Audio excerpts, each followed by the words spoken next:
Today's video, we're talking ribs. Not just beef ribs, but beef and pork ribs. So we're gonna try to cover all the most popular styles, some new styles, what we do here at White Feather Meats. We're gonna break down a beef carcass. We're gonna show you, I mean, when I think of rib, number one thing that I think of is flavor. You don't get the kind of full-bodied flavor out of any other part of the beef or the pig than the rib. But they have to be cut carefully and cooked carefully, or else you run the risk of being tough. When people walk into our store, they'll say something with the name rib attached to it. Are they talking about a beef rib? Are they talking about a rib steak or rib eye? Now we've got things like brontosaurus ribs, dino ribs, flanken ribs, back ribs. It used to just kind of be back ribs versus short ribs, but now that's broke down into a bunch of different categories. And then on pork, you've got spare rib, St. Louis style rib, baby back rib, country style rib. So we're gonna start with the beef. We're gonna pull it out of the cooler. Seth's gonna break it down and show you exactly where it comes from. You'll be better informed at the end of this video on knowing exactly what you're talking about when it comes to ribs. Talking ribs, there's 13 ribs on a side of beef. We break the chuck down, we separate the chuck from the rib section between the 5th and 6th ribs. So 1, 2, 3, 4, 5. So we've got 5 ribs, and then what we're left with is 7 ribs on this rib section. There's 1 rib left on the hind. That's still in the cooler, hanging on the hind quarter. So we're gonna go through the chuck ribs, we're gonna go through the back ribs, and we'll do the bronc style ribs, the 6th, 7th, and 8th. But yeah, let's just get started. We'll break this chuck away from the rib section. And like Scott mentioned, arguably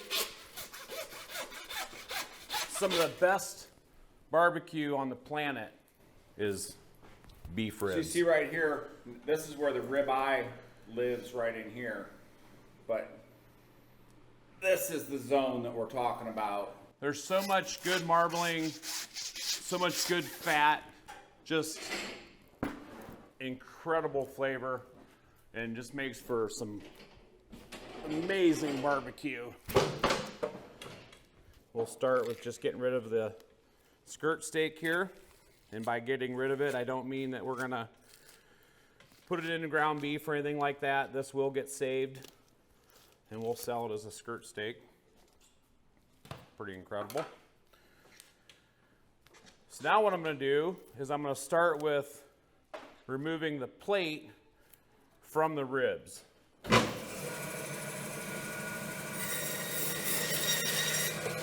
Someday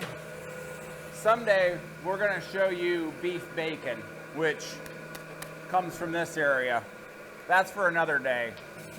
So I want to start with removing these ribs off of the rib section.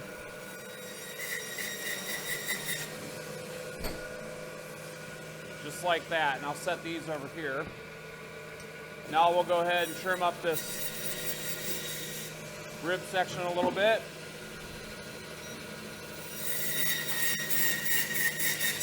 Knocking the vertebrae off there. We'll throw the chuck up on the saw.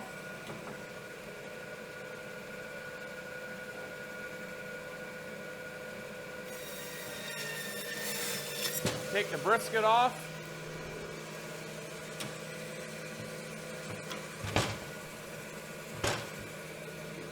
Now we want to extract these chuck ribs out of here.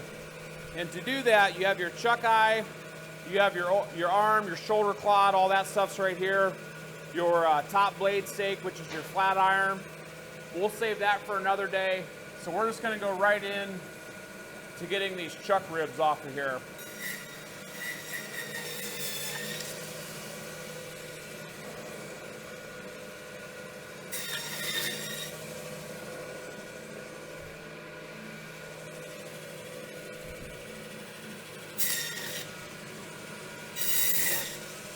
Three different types of ribs here. We have the arm portion with those chuck ribs in here. Those are going to be 4 ribs long.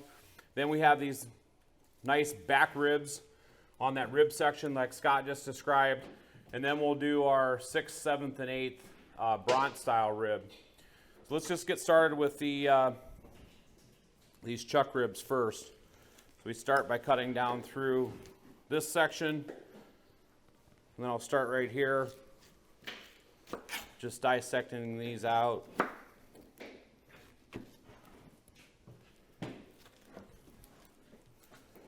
Loosen them up a little bit. And you can trim these up however you like. Now we will leave the membrane on these when we smoke them. So by membrane, I'm talking about this film right here. Like on a pork rib, we typically peel that off, but with beef ribs, we're gonna go ahead and leave that on there because that's gonna help hold those ribs together as they smoke. So you can trim this up, you know, however you'd like. You know, you can take a little bit more of that silver skin off of there. You can trim them down to this layer right here where this silver skin is. That makes them a little bit thinner. So if I was going to do like a flanken-style rib, I would probably take this portion off and then just slice these real thin, which we'll demo here in a little bit. But I think for this style right here, these chuck ribs are also known as the dino ribs. We're just going to leave them nice and thick, just like this, and then we'll get them seasoned up and go from there. So those would be the chuck ribs, or otherwise known as the dino rib.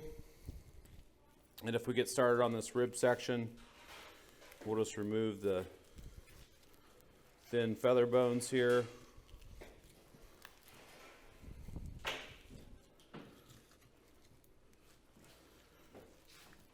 If you wonder why, when you buy beef back ribs, why there isn't more meat left on them, it's because, and I'll show you here in a second, if we left more meat on these, we'd actually have to cut into the ribeye to get that. And that's something we don't want to sacrifice this ribeye for our ribs. But if you bought the entire rib section and that's something you wanted to do, by all means, go for it. So we got rid of that lifter meat on this rib section. Now what we'll do is we'll just start right here along the top. And we'll just take these back ribs right off of here. So this is what I was talking about, you know, leaving the meat on the ribs. We're going to stay nice and tight to these because we're selling the remaining portion of this as a ribeye steak. So if you were doing this at home, you could leave a little bit of that meat on the ribs if you'd like. So that's beef back rib. We're not going to get into cutting the rib eyes today. You've probably seen that on some of our other videos. So we'll just go ahead and set this on our table to cut into steaks, and then we'll get started on the bronc rib. So there's those beef back ribs. Here's our dino ribs, and you can see now, if I put these two together, this is where they were located. So counting up this rib, 1, 2, 3, 4, we removed one on that chuck. And then, so that's going to be your 5th rib. This is your 6th, 7th, and 8th. So then we go on up the rib this way. So this would be your 12th, and then you have the 13th, which is still on the hind quarter. So all we do to separate these bronc ribs is we do 6th, 7th, and 8th. This is a 3-bone. This section right here, we typically just use this for ground beef. It has too much fat in it to really mess around with making a nice barbecued beef rib. So if you look at the difference between these two, this one's just going to have, a lot more meat and less fat. So that's why we go for the 6th, 7th, and 8th. And with this one, here again, we're going to leave that membrane on the back of here. As far as the fat goes, the external fat, we can take just a little bit off. We do want to leave some of that fat on there. We're not going to do a ton of trimming to it. We're pretty much just going to get it seasoned up. Probably going to use some of our black Bearded Butcher Blend seasonings. Creates a really nice bark, has coffee and molasses in it. So we'll get this all seasoned up with some of our black seasoning, and then we'll get it on the smoker. But you can see between these three styles right here, you can see the difference. Chuck rib, also known as the dino ribs, those back ribs, the finger ribs, and then the 6th, 7th, and 8th, which are the bront ribs. This can also be cut into a short rib, which I'll demo here on the next front quarter. I got a second front quarter out of the cooler. That way I can show you a couple of different ways that you can do each of the ribs that we've already talked about. So I'm going to go ahead and get this rib busted off of this rib section. That way we have two to work with because we're doing a couple different styles.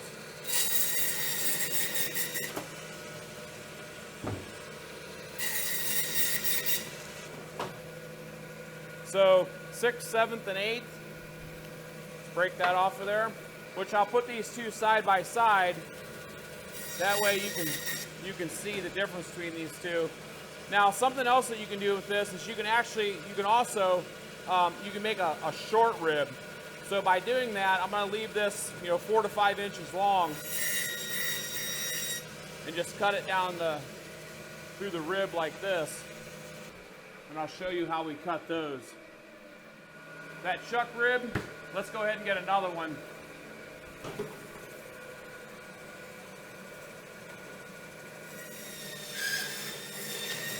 Break that brisket off of there. Move that shank.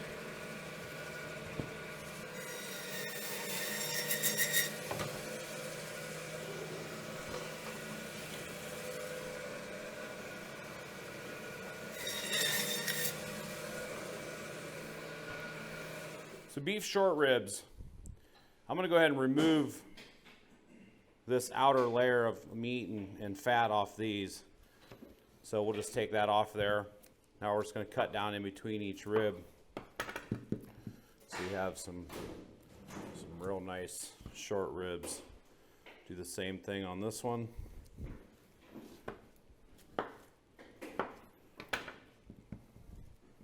You can see the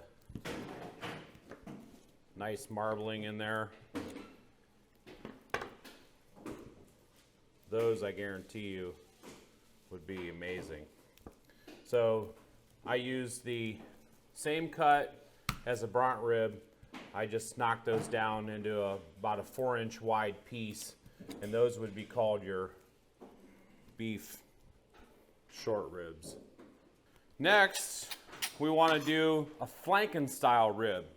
So 1, 2, 3, 4. This is the 5 ribs we talked about. Breaking it down between the 5th and 6th rib to remove the chuck. So we're going to count over 1, 2, 3, 4, and we'll simply just go down through these bones. And then for the flanken-style ribs, we want to cut right down here in this line where this fat and this silver skin is. So we're just going to take our 10-inch Victorinox and just go right down through here. Once we remove those, something I'm going to do a little bit different on these is I'm going to go ahead and remove this membrane. I left it on there for the dino ribs because those we're going to smoke, and we want that membrane to hold the ribs together as they cook. But for the flanken-style ribs, I'm going to go ahead and remove it. So just like we do on our pork ribs, we use our meat hook to get underneath that membrane, and then we just peel it off there. You can use a paper towel or something like that if you don't have a meat hook. You can always add a meat hook to your collection. Something like this, made by Bar Brothers, Dexter. It's a really nice, I think that's a 4.5 inch. They're not super expensive. You can probably get one for 10, 15 bucks. It's a nice tool to have. So now that we have these all trimmed up, we have the membrane removed. I'm going to show you how we do flanken ribs. So what makes the flanken ribs different, they're really like a Korean style of rib, is that we're going to slice these thin and then you grill them. So you grill them hot and fast. You're not going to do low and slow like you would a barbecued beef rib. So we want these cut thin. So we're going to start by setting the butcher boy up. We're going to get the guide as thin as we can, and then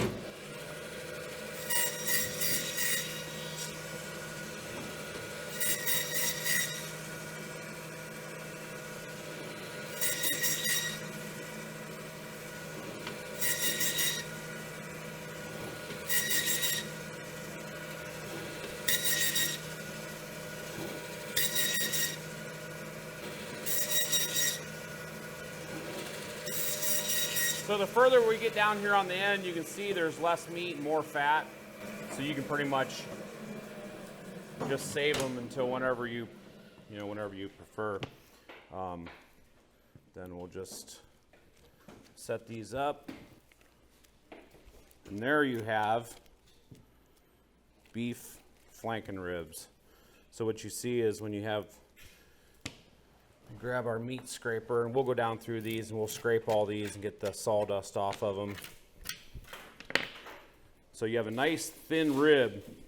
You can marinate these, you can season them. You just want to grill them hot and fast, but they have such nice marbling in them. They're going to be nice and tender since they're cut so thin. And maybe we'll demo some of these on the grill too. Just remember, this is not a low and slow, this is a hot and fast. Grill them and then cut down in between each rib. Makes a really nice maybe appetizer for a dinner party or something like that. This is a Korean style flanken rib, and you can use the bront rib too. So you can cut these real thin and use this rib section as well. We kind of prefer these just because there's a little bit more meat on them, a little bit more marbling, makes a little bit better flanken style rib. The beef rib breakdown is finished. Hopefully you're going to have a better understanding when it comes to ribs, not only beef ribs and the different types, but beef and pork ribs. So many people, they'll come in here, they'll look for ribs, they'll go to a restaurant, they're eating ribs, they don't have a clue what kind of ribs they are, let alone what species. So an overview of what we have on the table in the way of beef ribs. We have those dino ribs cut from the chuck, otherwise known as the chuck ribs. We also, we've taken that same rib and we've cut those into a flanken style. Aren't those gorgeous? I guarantee you these are going to be incredible. They have the right mix of that bone for the flavor, the marbling, the fat. Those are going to be amazing. And then we took the 6th, 7th, and 8th. We cut the brontosaurus style ribs. We're going to smoke these low and slow. We're actually going to be demoing these, so stay tuned for that. And then out of that same rib section, we cut those short ribs. So these are nice single serving, lots of marbling, very, very nice rib. If you don't want to tackle something this big, if this is a little intimidating for you, go ahead and pick up the short ribs.